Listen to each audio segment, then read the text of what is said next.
Specifically, things about Dr. Yunus, these visa policy changes, the transshipment stuff. It starts off strong, doesn't it? It really does. The audio uses this phrase, the translation is, India seems to be in a mad state. That's quite an opening statement. It is. A very striking way to put it. And it definitely signals a critical stance right from the get-go. Mm-hmm. The source then immediately connects this mad state idea to specific actions it says Prime Minister Modi took. Okay, like what? Well, first off, the claim that India tried to pressure Bangladesh to take back Sheikh Hasina, apparently by threatening to shut down visa processing. Right, and according to this recording, that tactic didn't exactly work out as intended. Not according to the source, no. It claims Bangladesh hit back, closed its visas for Indians.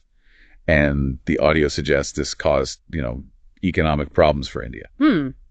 It even says economists quoted in the recording saw this whole visa thing as a big mistake, a misstep. Yeah. You have to wonder, though, if that's true, what specific economic parts were hit by that visa shutdown. The audio doesn't spell it out, does it? It doesn't go into granular detail, no. But you can sort of infer, right? Less business travel, less tourism, maybe that would hit certain sectors. And maybe visas for skilled workers, professionals. If those got tangled up, that could disrupt things too.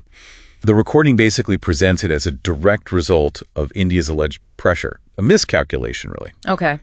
And then, after that, the source brings up another big policy change. The cancellation of the transshipment agreement with Bangladesh. And again, the audio seems to frame this as another example of these poorly thought out decisions. Yes, and this is where the narrative in the audio really pivots towards Bangladesh's growing influence, and specifically credits Dr. Yunus. Ah, okay. How so? The recording is pretty clear on this. It says Dr. Yunus's leadership is pulling in huge amounts of foreign investment to Bangladesh. Thousands of investors, billions of dollars is the claim. Right, and here's where it gets really spicy, maybe. The source directly connects India's alleged mistakes, the visa thing, the transshipment cancellation, to this success story in Bangladesh under Dr. Yunus. It even suggests India might be reacting with, and this is the translation again, jealousy.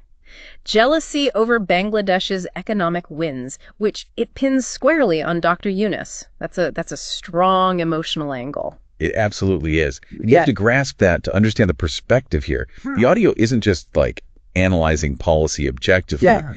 It's framing India's actions as a reaction to this perceived power shift, with Dr. Yunus as the key figure making Bangladesh successful and maybe making India uncomfortable. So it really elevates Dr. Yunus's role, portraying him as someone whose influence is like directly messing with the India-Bangladesh dynamic, making India maybe lose some ground, globally and locally even. That's certainly the narrative being pushed in the source material, yes. It positions him very centrally. Okay, let's dig into that transshipment agreement itself a bit more.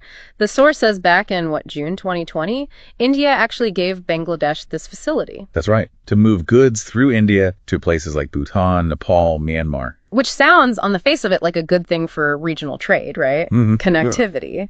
It was supposed to be, streamline things, cut down on logistics headaches.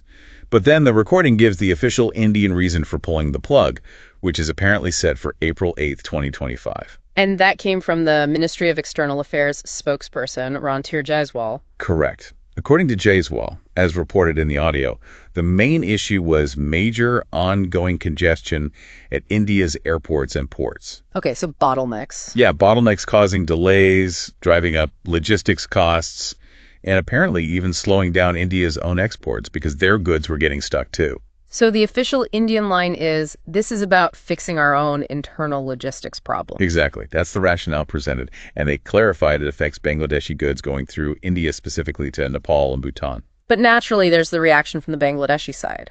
The recording apparently has comments from Abdullah Hel Rakib, former VP at BGMEA, and Kobi Ahmed from the Freight Forwarders Association. Yes, the VP. What did they say? Well, both seem to acknowledge there might be some, initial hurdles for Bangladeshi businesses. Rakib mentioned limited airport capacity in Bangladesh and needing to find other routes. Like maybe Sri Lanka or the Maldives? Yeah, he suggested those as possibilities.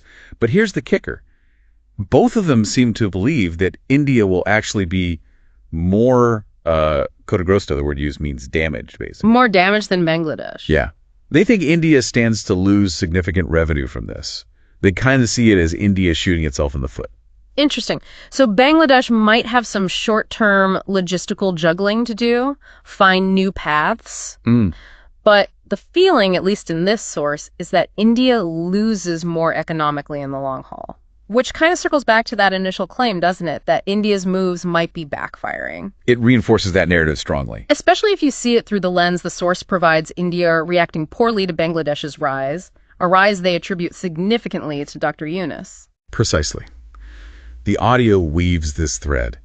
India's actions may be driven by anxiety or that jealousy about Yunus-led progress in Bangladesh, are poorly judged, and could hurt India's own economy, regionally, and maybe even its global standing. Which then leads into the broader concerns the source raises about India's own economic health, right? Exactly.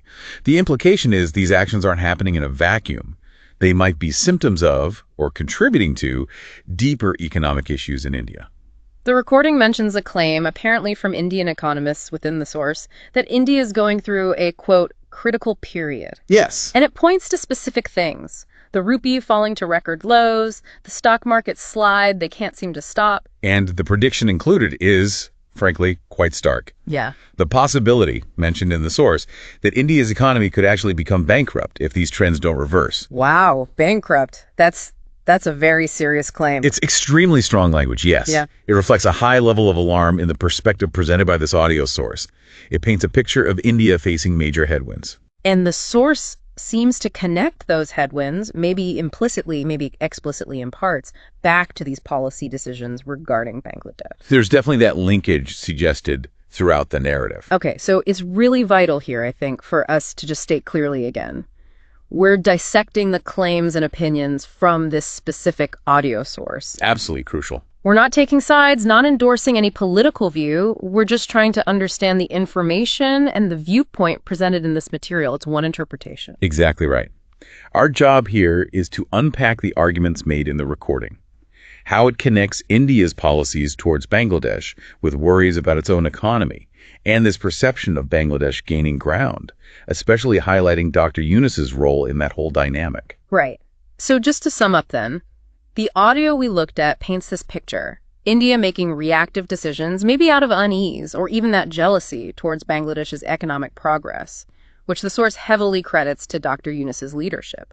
These decisions, like the visa changes, canceling transshipment, are shown as possibly hurting India more than Bangladesh in the end. That's the argument, yes. And at the same time, the source points to internal worries in India, the weak rupee, the struggling markets, even floating this idea of potential bankruptcy.